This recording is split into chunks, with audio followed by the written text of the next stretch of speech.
திருநெல்வேலி பேட்டையிலிருந்து உங்கள் சித்த மருத்துவர் அல்லாப்பிச்சு. இன்னைக்கு என்ன வீடியோனா, அதாவது ஃபிக்ஸுக்கான அது எப்படி வருது, அதுக்கான மருந்துகளை நான் சொல்ல போகிறேன். ஃபிக்ஸ் யாருக்கெல்லாம் வருதுன்னா, அதாவது குழந்தையிலேருந்து ஆரம்பிக்குது.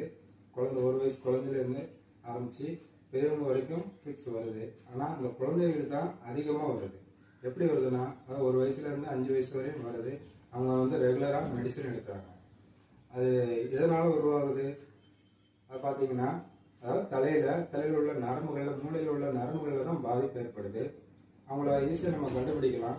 அந்த குழந்தைகளுக்கு பார்த்தீங்கன்னா, தலையில் பார்த்தீங்கன்னா நம்ம மாதிரி நல்லா ஹார்டாக இருக்காது, சாஃப்டாக இருக்கும். தலையில் கை வச்சு பார்த்தீங்கன்னா நல்லா சாஃப்டாக இருக்கும். அப்படி இருக்கும்போது என்ன ஆகுதுன்னா, நரம்பு எல்லாமே பாதிக்குது.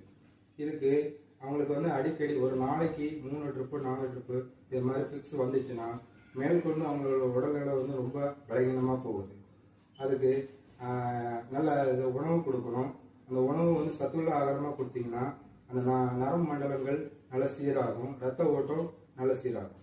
அதாவது பார்த்தீங்கன்னா, இந்த பெரடியில் உள்ள மூளையிலேருந்து வரக்கூடிய நரம்புகள் கீழே வரும்போது இந்த இடங்களில் பெரடியில் வீக்கங்கள் ஏற்படும் இந்த குழந்தைகளுக்கு. அதுக்கு ஒரே மருந்து என்ன மருந்து கொடுக்கலாங்கன்னா, அதாவது அமுக்கரா கிழங்கு மாவு நாட்டு மருந்து கடையில் இருக்குது. அதை டெய்லி காலையும் இரவும் 2 வேளை ஒரு டீஸ்பூனில் தேனில் கலந்து கொடுக்கணும். இப்படி ரெகுலராக கொடுத்துட்டு வந்தீங்கன்னா அவங்களுக்கு இந்த ஃபிக்ஸ் அடிக்கடி வர்றது